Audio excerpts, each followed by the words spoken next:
નાના રાજમપુર પ્રાથમિક શાળા.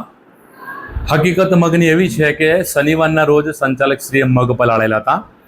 જે મગ રવિવાર અને સોમવારના રોજ આપવામાં આવતા એ મગની અંદર થોડી સ્મેલ આવતા સતર્કતા દાખવીને અમને ખબર પડતા એક પણ બાળકને અમે મગ ખાવા દીધેલ નથી.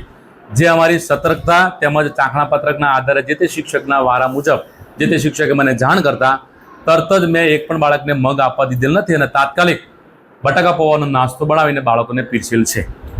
ખાસ કરીને મામલતદાર પણ અહીંયા ઘટના સ્થળ પર દોડી આવ્યા હતા. શું હતી વિગત? જી, આવું થતાં આજુબાજુ અવાજ સંભળાતા બે ચાર ગામ લોકોના ફોન આવતા. અમારા એસએમસી અધ્યક્ષ પણ રૂબરૂ આવેલા હતા અને ગામમાંથી કોઈક વ્યક્તિએ મામલતદાર સાહેબને ફોન કર્યો. મામલતદાર સાહેબ પણ રૂબરૂ સ્થળ ઉપર આવેલા હતા.